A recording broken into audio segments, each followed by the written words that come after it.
አፓርታማ በኮንዶሚኒየም ዋጋ አዎ በ650 ሺህ ብር ቅድመ ክፍያ ብቻ ያውን በመሃል ለቡ መብራት ላይ የዛሬ ዓመት እዚህ ላይ ነበርን። ከ6 ወር በኋላ ለማስረከብ 24 ሰዓት በግንባታ ላይ እንገኛለን። በተጨማሪም ከ1 ዓመት ተኩል እስከ 3 ዓመት ተኩል የሚረከቡት ከባለ 1 እስከ ባለ 4 መኝታ ቤቶችን በተለያዩ የካሬ አማራጮች በ10% ቅድመ ክፍያ እንዲሁም 60% የባንክ አማራጭ የተመቻቸለት አፓርትመንቶቻችንና የንግድ ሱቆችንም ከ30% ልዩ ቅናሽ ጋር አቅርበንልዎታል። ዲኤምሲ ሪል ስቴት።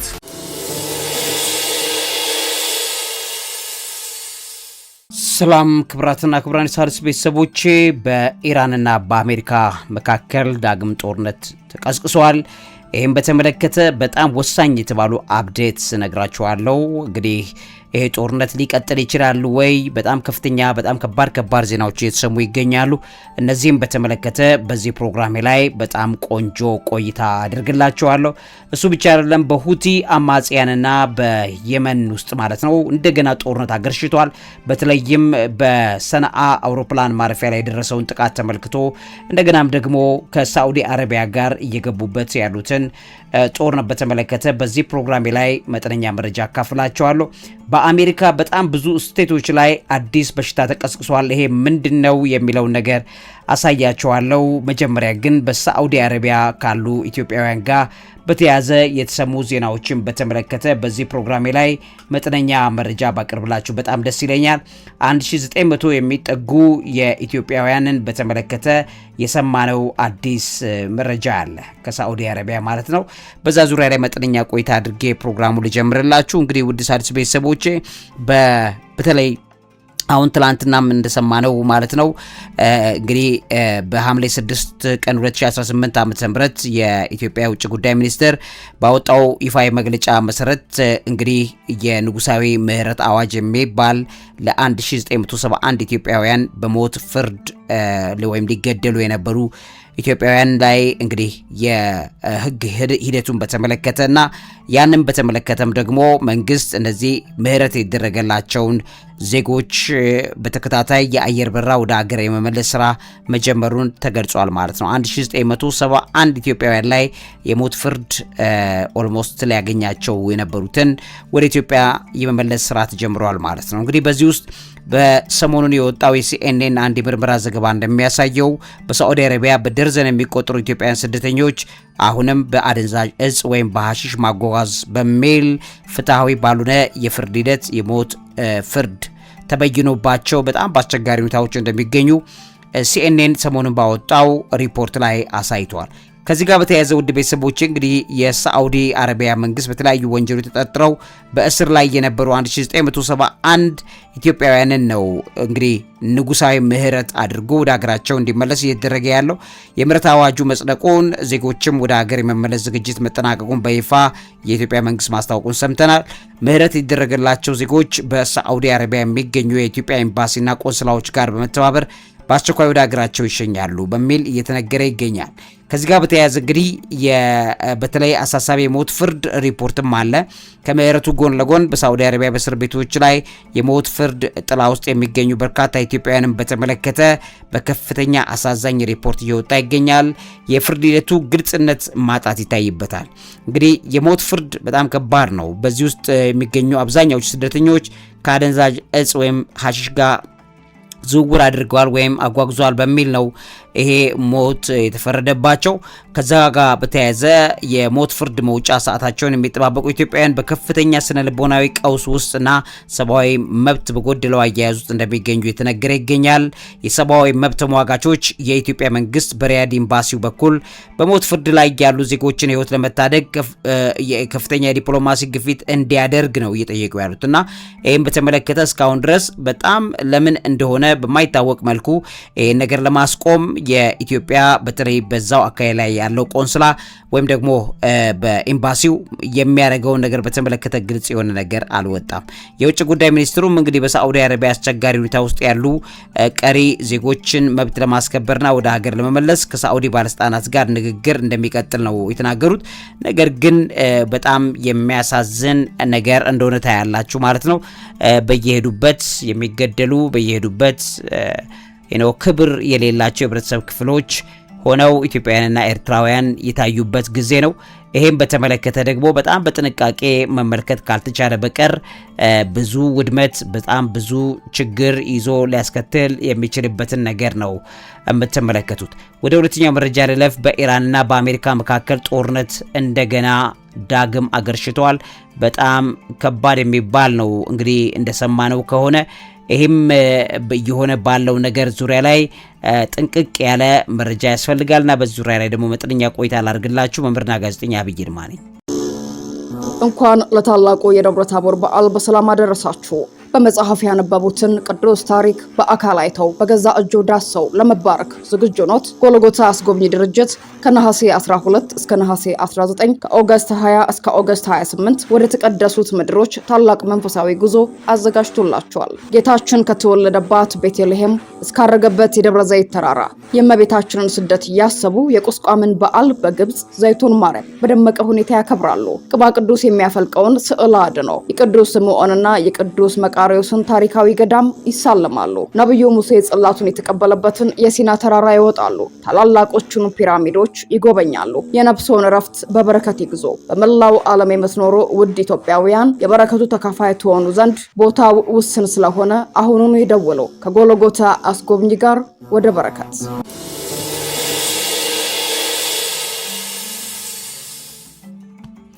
እንግዲህ ክቡራትና ክቡራን የሣድስ ቤተሰቦቼ አሁን እየሰማን ባለነው መልኩ የፕሬዝዳንት ትራምፕ መንግስት እንግዲህ ፕሬዝዳንት ትራምፕ የአሜሪካ ጦር በኢራን ላይ የሚካሄደውን ወታደራዊ ጥቃትና ጦርነት ዳግም መቀስቀሱን ወይም መነሳቱን ለአሜሪካው ኮንግረስ በይፋ በደብዳቤ ማሳወቃቸው ሰሞኑን የተነገረ ዜና ነው እና ትራምፕ ለኮንግረሱ የላኩት የሁለት ገጽ ደብዳቤ ነው።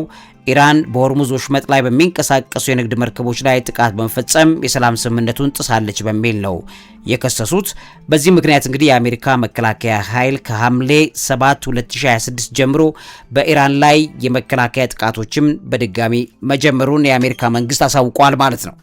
ከዚህ ጋር በተያያዘ እንግዲህ ዋር ፓወር አክት የሚባል አለ የህግ ማዕቀፍ።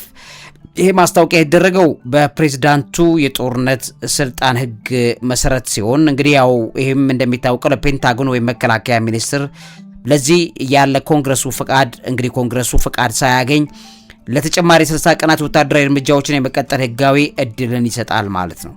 ይሄ የአሜሪካ የማዕከላዊ እዝ ወይም ሴንቲኮም በኢራን የሚሳኤል ማስወንጨፊያ የአየር መከላከያና የባህር ኃይል ይዞታዎች ላይ ለተከታታይ 3 ቀናት የአየር ጥቃቶችን ፈጽመዋል። በተጨማሪም የኢራን ወደቦች ላይ የባህር ላይ እገዳ ወይም ብሎኬድ በድጋሚ ቀጥሏል ማለት ነው። ውድ ቤተሰቦቼ ከዚህ ቀደም በኮንግረሱ ሁለቱ ምክር ቤቶች ትራምፕ በኢራን ላይ የሚያደርጉትን ጦርነት እንዲያቆሙ ወይም የኮንግረሱን ፈቃድ እንዲጠይቁ የሚያስገድድ አንድ የጦርነት ስልጣን ውሳኔ ወይም ዋር ፓወርስ ሪዞሉሽን አሳልፈው እንደነበረ ታስታውሳላችሁ። ትራምፕ ግን ይህንን ውሳኔ ውድቅ በማድረግ ጦርነቱን አሁንም ቀጥሎታል ማለት ነው። ይሄን በተመለከተ የሚነገሩት ዜናዎች አሉ። በጣም ክሪቲካል ዜናዎች ናቸው። እንግዲህ የአሜሪካና የኢራን ጦርነት ተመልሶ መቀጠሉ ነው በጣም አሳሳቢ የሆነ ያለው። ውድ ቤተሰቦቼ ምን ቀጣይ ምን ሊያሳየን ይችላል ወይም ወደ ምን ሊወስደን ይችላል? እሱንም በዚህ ፕሮግራሜ ላይ በደንብ አድርጌ ላሳያችሁ። ከቀናት የእርቅ ስምምነት መቋረጥ በኋላ ነው የአሜሪካ ኃይሎች በሆርሙዝ ስትሬት አካባቢ የሚገኙ የኢራን ኢላማዎች ላይ አዲስ የቦምብ ጥቃት ያደረሱትና በምላሹም እንግዲህ ኢራን በባህረ ሰላጤው ሀገራት የሚገኙ የአሜሪካ ወታደራዊ ጣቢያዎች ላይ የሚሳኤል ጥቃቱን ከፍታለች። ፕሬዚዳንት ዶናልድ ትራምፕ የትጥቅ አቁም ስምምነቱ ማለት የዚህ ጦርነት አቁም ስምምነቱን ማብቃቱን በመግለጽ የአሜሪካ ሴንቲኮም ባህር ኃይሎች በባንዳር አባስ የአየር ኃይል ጣቢያ አለ በኢራን የባህር ዳርቻ ራዳሮችና ወታደራዊ ካምፖች ላይ ተከታታይ አሰቃቂ የአየርና የባህር ድሮኖች ጥቃቶችን ቀጥለዋል። ከዚህ ጋር በተያያዘ የኢራን እስላማዊ አብዮት ዘበኛ ወይም IRGC በአሳደረው አጸፋዊ ድብደባ በባህሬን፣ በኩዌት፣ በዮርዳኖስና በሌሎችም አጋር ሀገራት ያረፉ ሚሳኤሎችን ለቋል። ውድ ቤተሰቦቼ የዩናይትድ ስቴትስ የንግድ መርከቦች የኢራን ወደቦችን እንዳይጠቀሙ የባህር ማገጃ ወይም ማሪታይም ብሎኬድ ይጣስች እንደሆነ ተነግሯል። የኢራንም ወታደራዊ አዛዦች የአካባቢውን የውሃ ትራንስፖርት ሙሉ በሙሉ እንደሚቆጣጠሩ ነው እያስተዋወቁ ያሉት።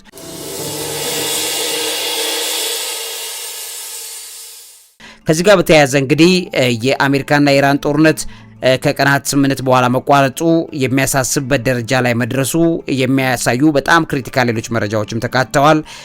የሰኔ ስምምነት ነው የፈረሰው። እንደምታውቁት በሰኔ 2026 የተፈረመ ነው ጦርነቱን ለማቆም የተደረሰው የግንዛቤ ስምምነት ወይም MOU እና የተኩስ አቁሙ ሙሉ ለሙሉ ነው የፈረሰው።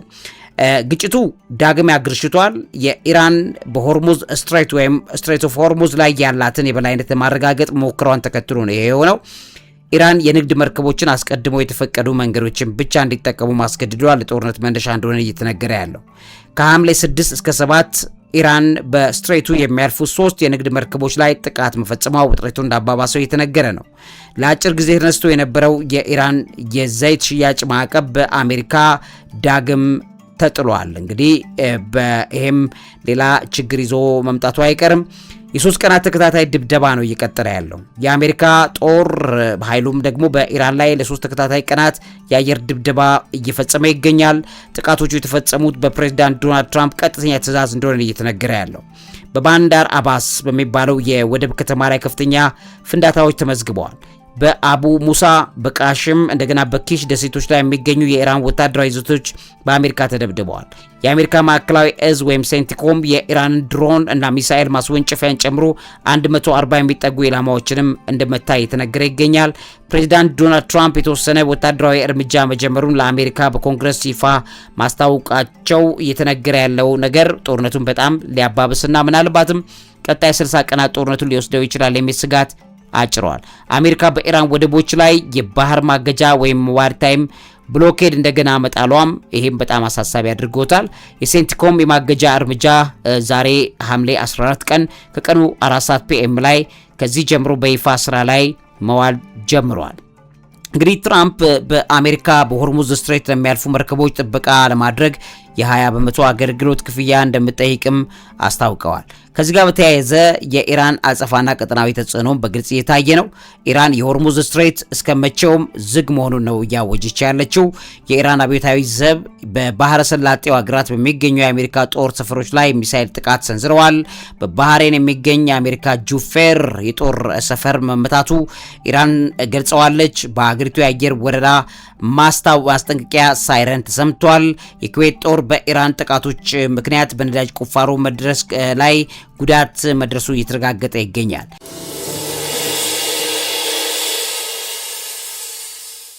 በዶሃ በኳታር እንግዲህ ከኢራን ሚሳኤሎች በወደቁ ፍንጣጣሪዎች አንድ ህፃንን ጨምሮ 3 ሰዎች ቆስለዋል ተብሏል።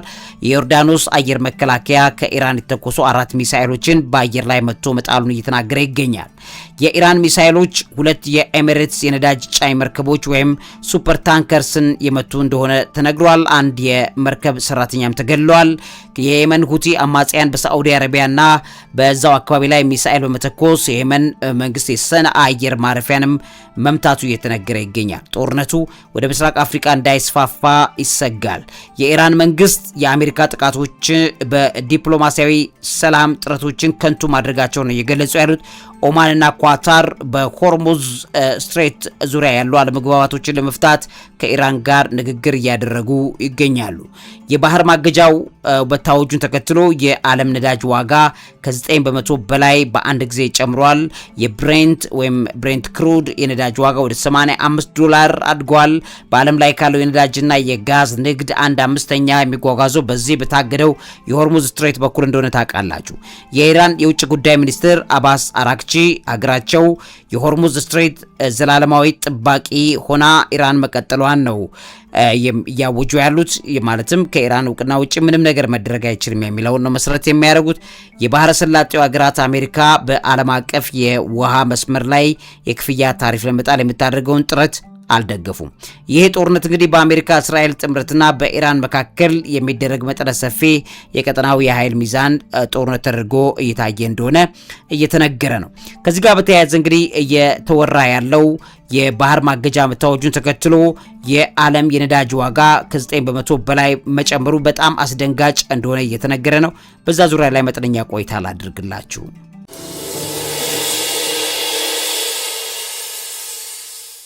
እንግዲህ ውድ ቤተሰቦች የአንድ ቀን ከፍተኛ የዋጋ ጭማሪ ነው የታየው። የአሜሪካ የባህር ኃይል ማገጃ መጣሉን ተከትሎ የዓለም አቀፍ ዋጋ በአንድ ቀን ውስጥ ብቻ 9% በላይ ከፍተኛ ጭማሪ ማሳየቱ እየተነገረ ይገኛል። ይሄም ጭማሪ በቅርብ ዓመታት ውስጥ የታየው ፈጣኑ የዋጋ መናር በሚል ተገልጿል።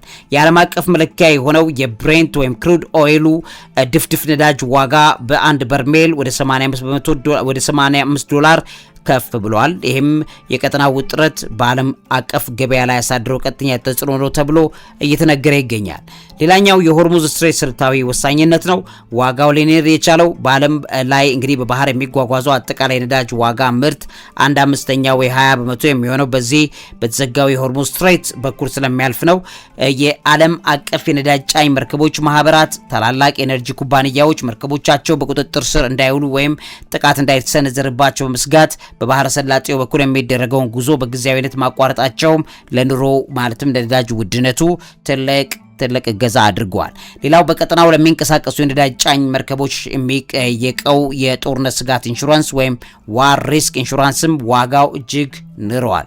ይህም ተጨማሪ ወጪ በቀጥታ በነዳጅ መሸጫ ዋጋ ላይ ተጽዕኖ እንደፈጠረ ነው እየተነገረ ያለው። ሌላኛው እንግዲህ ትራምፕ የ20% ታሪፍ እቅድም ተጽዕኖ ተነግሯል።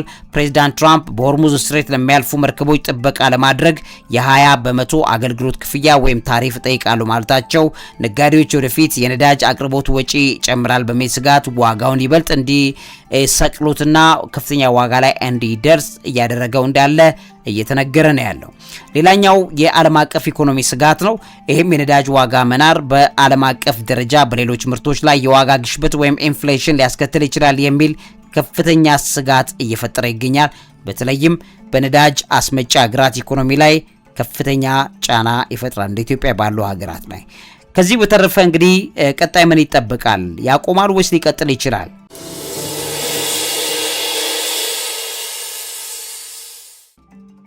እንግዲህ ውድ ቤተሰቦቼ ኢራን ስትሬቱን ለዘላለም ዝግ አድርጌዋለሁ የሚለው ነገር ማሳወቋ በአሜሪካ በኩልም የባህር ማገጃ መጣሉን ቀጥሏል ማለቷ ሁለቱም ወገኖች ወደ ኋላ የማለት ፍላጎት እያሳዩ እንዳሉ ነው እየተነገረ ያለው።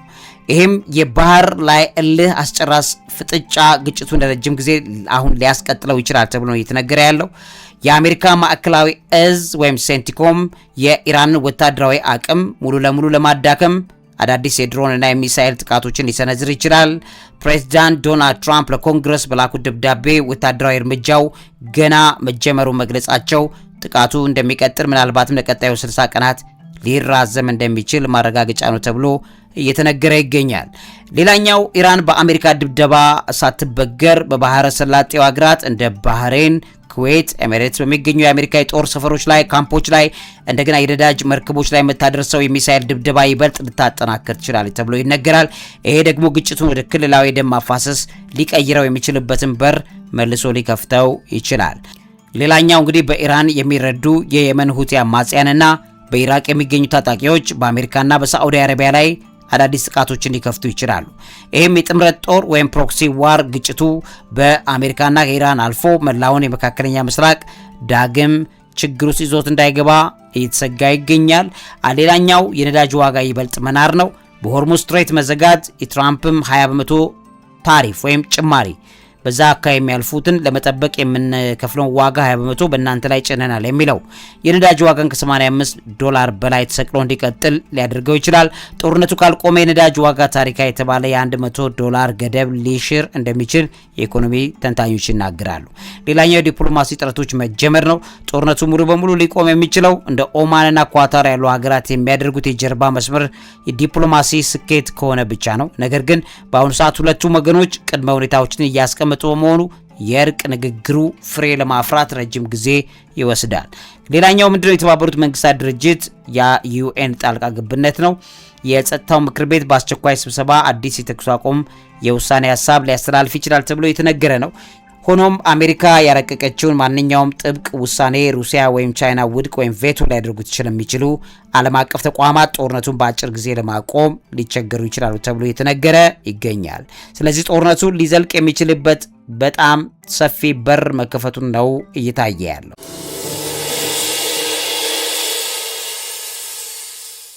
ክቡራትና ክቡራን ሣድስ ቤተሰቦቼ በአሜሪካ አዲስ አደገኛ የተቅማጥ በሽታ ተከስቷል። ሳይክሎስፖሪያሲስ የሚባል ነው። እንግዲህ በአጉሊ መነጽር የሚታይ ጥገኛ ተዋሲ ወይም ፓራሳይት ነው። በዚህ አማካኝነት እንግዲህ የሚተላለፍ የሆድ ዕቃ ህመም ነው። በጣም አደገኛ ሸርተቴ ነው። ብዙ ሰዎችን ያንደቆደቀ ይገኛሉ። ቤተሰቦቼ እንግዲህ ይሄ ከግንቦት ጀምሮ በሜይ 1 2026 ጀምሮ በአሜሪካ ከ31 በላይ ግዛቶች እየተስፋፋ ይገኛል። በሺዎች የሚቆጠር ሰዎች በበሽታው እንደተያዙ የጤና ባለስልጣናት ሪፖርት እየተደረገ ይገኛል። እንደ አሜሪካ በሽታ መቆጣጠር እና መከላከያ ማዕከል ወይም CDC ሪፖርት መሰረት ወረርሽኙ በአብዛኛው ጊዜ ከመበከሉ ወይም ከተበከሉ እንደ ሰላጣ፣ ትኩስ አትክልትና ፍራፍሬ ባሉ ምግቦች አማካኝነት የሚከሰት እንደሆነ እየተነገረ ይገኛል። በድንገት የሚከሰት ከባድ ውሃማ ተቅማጥ ነው። የሆድ ቁርጠትና ህመምን ያስከትላል። ማቅለሽለሽና ማስመለስ፣ የድካም ስሜትና የምግብ ፍላጎት ማጣት ያሳያል። የበሽታው ምልክት ከተጋለጡበት ጊዜ ጀምሮ ባሉት ከ2 ቀናት እስከ 2 ሳምንት ውስጥ ሊታይ ይችላል። ምልክቶቹ ያለ ሕክምና ለሳምንታት ተርፎም ለአንድ ወር ሊቆይ የሚችል እንደሆነ እየተነገረ ያለው። ከዚህ ጋር በተያያዘ የሚነገሩ መረጃዎች አሉ። አንደኛ ሳይክሎስፖሪያሲስ በበሽታው አመጣጡም ታሪኩም በአፍሪካም በኢትዮጵያም ስላለው ሁኔታ በደንብ መመልከት ያስፈልጋል። ሳይክሎስፖሪያሲስ እንግዲህ በሽታው በአጉሊ መነጽር የሚታይ ነው። አንድ ህዋስ ነው ባለው የኢንፌክሽን ጥገኛ ወይም ተዋሳያን ወይም ፓራሳይት አማካኝነት የሚመጣ ከባድ የምግብ መመረዝ በሽታ እንደሆነ ይታወቃል። እንግዲህ በሽታው ሳይክሎስፖሪያሲስ ምንድነው የሚለው ነገር በመጠኑ ላሳያችሁ። በአጉሊ መነጽር ብቻ የሚታይ አንድ ህዋስ ባለው የኢንፌክሽን ጥገኛ ተዋሲ ወይም ፓራሳይት አማካኝነት የሚመጣ ከባድ የምግብ መመረዝ አይነት ነው። ተዋሲው የሰው ልጅ የትንሹን አንጀት ክፍል በማጥቃት ከፍተኛ የሆነ የውሃ ተቅማጥ ወይም የሆድ ቁርጠት ያስከትላል። እንግዲህ እንደምታውቁት ይሄ ፓራሳይቶችና ባክቴሪያዎች ልዩነት አላቸው። ይሄ አሁን የተከሰተው ፓራሳይት ነው። በተለይ ፓራሳይት ለምሳሌ ባክቴሪያ በጣም ቀላል አወቃቀር ያለው አንድ ህዋስ ወይም ደግሞ ፕሮካሪዮቴ የሚባል ፍጥረት ነው። እንግዲህ በውስጡ የተለየ የአስኳል ወይም ኒውክለስ የለውም። ፓራሳይት ግን ውስብስብ የሆነ የህዋስ አወቃቀር ያለው ነው። ይሄም ልክ እንደ ፍጥረት ነው። ልክ እንደ ሰው ልጅ ህዋስ ያለው የራሱ አስኳል ወይም ኒውክለስ ያለው ነው። ስለዚህ ከባክቴሪያ ልዩነት አለው። ባክቴሪያ በራሳቸው መኖር ይችላሉ። በአየር፣ በአፈር፣ በውሃ፣ በምግብ ላይ እንዲሁም በሰውነታችን ውስጥና ውጪ መራባት ይችላሉ። ፓራሳይት ከሆነ ግን ለመኖር ወይም ለመዛባት ወይም ለመባዛት የግድ ለሌላ ህያው የሆነ ወይም ህይወት ያለው አካል ወይም አስተናጋጅ ወይ ሆስት ይፈልጋል። ስለዚህ ከአስተናጋጁ አካል ምግብና መጠለያ እየወሰዱ አስተናጋጁን ይጎዳሉ ማለት ነው። ስለዚህ ፓራሳይት ጥገኝነት ያለባቸው ባላንድ ህዋስ ወይም ሴንተር ኒውክለስ ያለባቸው ፍጥረታት ናቸው። ባክቴሪያ ለምሳሌ በሁሉም አጉሊ መነጽር ብቻ የሚታዩ በጣም ጥቃቅን ናቸው። ፓራሳይቶች ከሆነ መጠናቸው ይለያያል። በአጉሊ መነጽር ብቻ የሚታዩ ከሆነ እንደ ሳይክሎፖራ እንዳሁኑ አይነትና እንደ የወባ ተዋሲም ጨምሮ ማለት ነው በአይን እስከሚታዩ ትላልቅ ትላትሎች የአንጀት ትላትሎች ወይም ደግሞ ይሄ ለምሳሌ የፀጉር ቅማልም ጨምሮ ፓራሳይት ነው የሚባሉት። እነዚህ በአይን የሚታዩ ናቸው። አሁን ግን የተከሰተው በአጉሊ መነጽር የሚታይ ፓራሳይት ነው በአሜሪካ የተከሰተው ማለት ነው። ይሄም እንግዲህ ልዩነቱን በደንብ ያሳያቸዋል። ባክቴሪያዎች እንግዲህ በአንቲባዮቲክ መድኃኒቶች ለምሳሌ በአሞክሳሲሊን ይገደላሉ። ፓራሳይት ከሆነ ግን አንቲባዮቲክ አያጠፋቸውም። ለነሱ ተብሎ የሚሰሩ ልዩ የጸረ ፓራሳይት ወይም ደግሞ አንታይ ፓራሳይቲክ መድኃኒቶች ነው የሚያስፈልጓቸው ማለት ነው። ስለዚህ የተከሰተው ፓራሳይት ነው ሳይክሎስፖሪያሲስ የሚባለው የፓራሳይት ዝርያ ነው። ስለዚህ በአሜሪካ በጣም በርካታ ጉዳቶችን እያስከተለ ይገኛል። ይሄ በሽታ እንግዲህ ከዚህ ቀደም አዲስ አይደለም። ለመጀመሪያ ጊዜ በሰው ልጅ ላይ ተለይቶ የታወቀ በ1970ዎቹ ነው በፓፑዋ ኒው ጊኒ ማለት ነው። ከዛም በ1990ዎቹ አጋማሽ ላይ በሰሜን አሜሪካ በስፋት የታወቀ ወረርሽኝ ሆኗል ማለት ነው። በአፍሪካስ በተመለከተ ቢባል በሽታው በአፍሪካ በተለይም ሞቃታማና እርጥበት አየር ወይ ትሮፒካል ሰብትሮፒካል የአየር ንብረት ባላቸው የአፍሪካ ክፍሎች ንጹህ ውሃ አቅርቦትና የንጽህና አጠባበቅ ጉድለት ባለባቸው በቋሚነት ኤንደሚክ ሆኖ የሚገኝ ነው። በአሜሪካ ውስጥ ግን አሁን በከፍተኛ ወረርሽኝ ደረጃ ላይ ገብተዋል።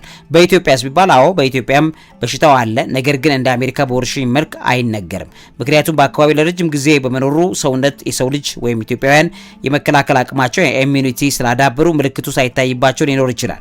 ይሁን እንጂ ለምሳሌ እንደ HIV ባለባቸውና የበሽታ መከላከል አቅማቸው ዝቅተኛ በሆኑ ሰዎች ላይ ከፍተኛ ተቅማጥ ሊያስከትል የሚችል ሆኖ በኢትዮጵያም በአፍሪካም ይስተዋላል ማለት ነው። ስለዚህ ይሄ ወረርሽኝ ነው የተከሰተው በጣም አደገኛ በሆነ መልኩ አስደንጋጭ ሆኖ በአሜሪካ እየታየ እንዳለ በግልጽ የታየውን ዜና በመጠኑ ላሳያችሁ ብዬ ነው። ለዚህ አእምሮ ምግብ አዘጋጅና አቅራቢ መምህርና ጋዜጠኛ አብይ ይልማ እውቀት ታላቁ እግዚአብሔርን ታከብራለች። አፓርታማ በኮንዶሚኒየም ዋጋ አዎ በ650 ሺህ ብር ቅድመ ክፍያ ብቻ ያውን በመሃል ለቡ መብራት ላይ የዛሬ ዓመት እዚህ ላይ ነበርን። ከ6 ወር በኋላ ለማስረከብ 24 ሰዓት በግንባታ ላይ እንገኛለን። በተጨማሪም ከ1 ዓመት ተኩል እስከ 3 ዓመት ተኩል የሚረከቡት ከባለ 1 እስከ ባለ 4 መኝታ ቤቶችን በተለያዩ የካሬ አማራጮች በ10% ቅድመ ክፍያ እንዲሁም 60% የባንክ አማራጭ የተመቻቸለት አፓርትመንቶቻችንና የንግድ ሱቆችን ከ30% ልዩ ቅናሽ ጋር አቅርበንሎታል። ዲኤምሲ ሪል ስቴት። እንኳን ለታላቁ የደብረ ታቦር በዓል በሰላም አደረሳችሁ። በመጽሐፍ ያነበቡትን ቅዱስ ታሪክ በአካል አይተው በገዛ እጁ ዳሰው ለመባረክ ዝግጁ ኖት? ጎልጎታ አስጎብኚ ድርጅት ከነሐሴ 12 እስከ ነሐሴ 19 ከኦገስት 20 እስከ ኦገስት 28 ወደ ተቀደሱት ምድሮች ታላቅ መንፈሳዊ ጉዞ አዘጋጅቶላቸዋል። ጌታችን ከተወለደባት ቤተልሔም እስካረገበት የደብረ ዘይት ተራራ የእመቤታችንን ስደት እያሰቡ የቁስቋምን በዓል በግብጽ ዘይቱን ማርያም በደመቀ ሁኔታ ያከብራሉ። ቅባ ቅዱስ የሚያፈልቀውን ስዕለ አድኖ የቅዱስ ስምዖንና የቅዱስ መቃርዮስን ታሪካዊ ገዳም ይሳለማሉ። ነብዩ ሙሴ ጽላቱን የተቀበለበትን የሲና ተራራ ይወጣሉ። ታላላቆቹን ፒራሚዶች ይጎበኛሉ። የነፍስዎን እረፍት በበረከት ይግዙ። በመላው ዓለም የምትኖሩ ውድ ኢትዮጵያውያን የበረከቱ ተካፋይ ትሆኑ ዘንድ ቦታው ውስን ስለሆነ አሁኑኑ ይደውሉ። ከጎልጎታ አስጎብኚ ጋር ወደ በረከት